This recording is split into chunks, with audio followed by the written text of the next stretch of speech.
Olá, o Pauta Especial está no ar. No programa de hoje, vamos mostrar que, apesar das campanhas educativas, ainda é grande o número de infrações de trânsito registradas em Maceió.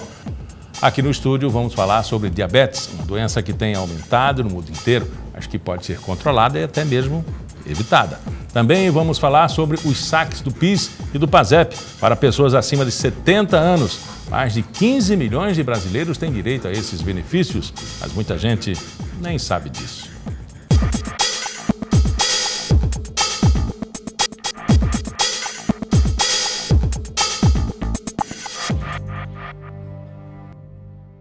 Apesar das campanhas educativas e dos instrumentos de fiscalização, como os pardais, o número de infrações de trânsito vem crescendo em Maceió.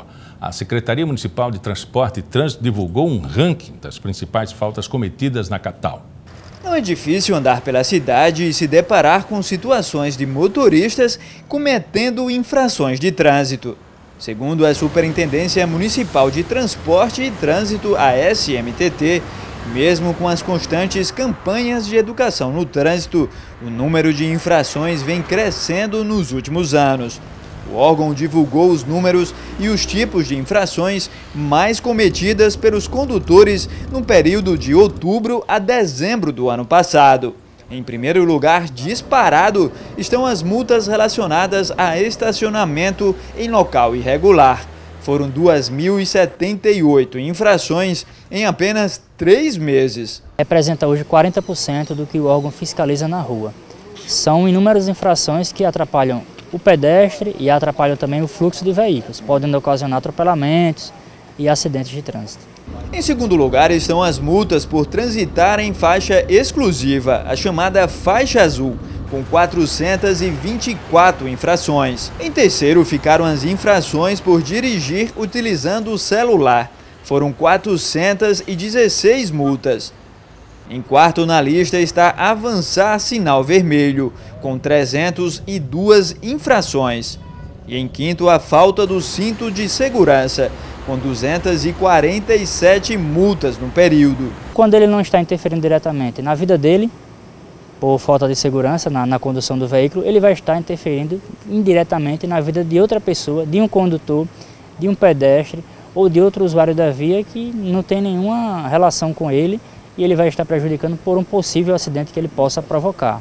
Para alguns motoristas está havendo um exagero na emissão de multas, ocasionadas principalmente pelos pardais recém-instalados. Rapaz, por uma parte ficou boa, mas outra, o parque de pagamento ficou ruim, né? Para o representante da SMTT, é preciso que os motoristas da cidade respeitem mais as leis de trânsito. Ele rebate ainda a crítica de alguns motoristas sobre o número excessivo de multas aplicadas pelo órgão. A matemática é simples. É o pardal, é o agente de trânsito que está fiscalizando. Não há o que questionar, ele está fazendo a fiscalização da lei. Para que não haja multa, para que não exista a famigerada indústria de multas, basta não cometer infração.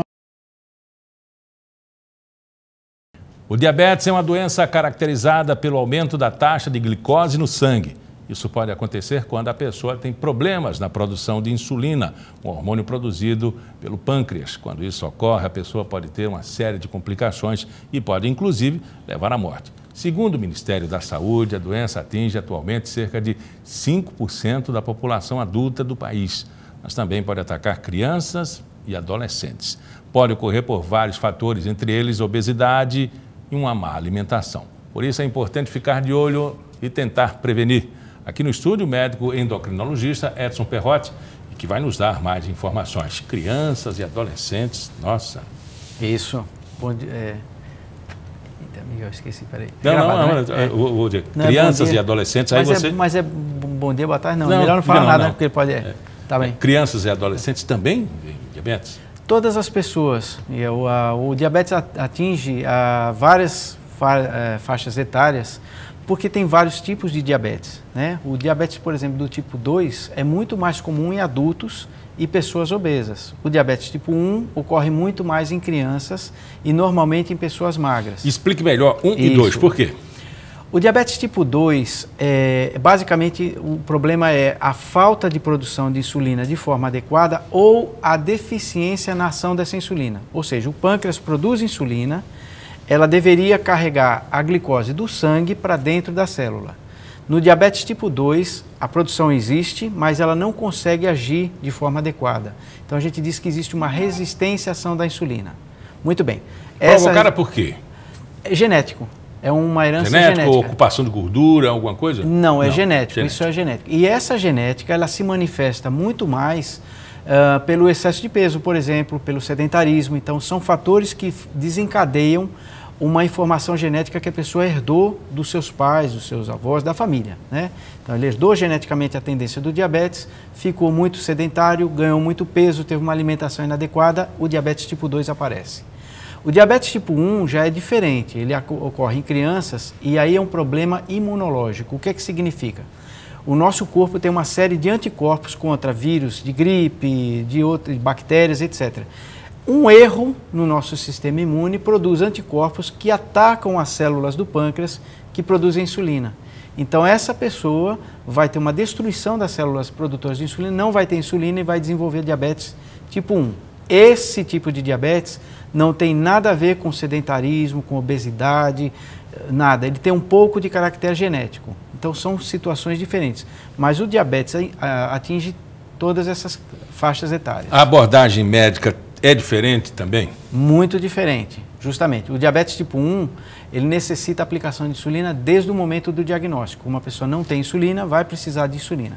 O diabetes tipo 2, já ele tem várias formas de tratamento. Pode ser atividade física, uma dieta adequada para reduzir peso e uma gama muito ampla de medicamentos. Existem vários tipos de medicamentos, cada um com um tipo de ação. Alguns que eliminam a glicose pela urina, alguns que aumentam a produção de insulina, alguns que fazem com que o organismo, a gente perca mais peso, perca peso de forma mais eficiente e produza mais insulina, menos glucagon. São vários tipos de medicamento que, em junção, podem, caso a caso, melhorar E o paciente, nesse caso, termina sendo, eu não diria cobaia, mas ele é experimentado pela reação corporal, né? Ele é experimentado e, assim, existem diretrizes, quer dizer, coisas que na avaliação individual você olha e vê que aquele paciente se beneficiaria ou se vai se beneficiar melhor com um tipo de medicamento ou com outro. Então, é uma coisa realmente de experiência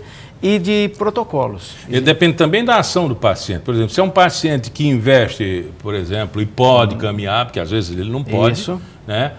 É um tipo de medicação, né? Isso. Mas se ele é sedentário demais, enfim, olha, assim não vai dar, eu vou ter que abordar de outra maneira. Exato. Como eu falei, existe uma gama muito ampla de medicamentos, então aí vai por protocolos e tentativa e erro. A gente tenta não funciona, tem outra opção. Hoje, graças por uma grande sorte, né, e também evolução da medicina, nós temos uma quantidade grande de medicamentos, então a gente tem opções de escolha para alcançar o melhor tratamento. Primeiro, medicação ou via oral? Via oral, muitas. Exercício físico. Alimentação e eventualmente... Boa alimentação. E eventualmente aplicação de insulina ou de medicamentos injetáveis. A aplicação de insulina, alguns dizem que, apesar de ser um trauma, não é doloroso. Não é doloroso, mas hoje em dia a aplicação de insulina não é dolorosa. Fininha, muito fina, isso. Como todos os medicamentos evoluíram, também a aplicação de insulina evoluiu.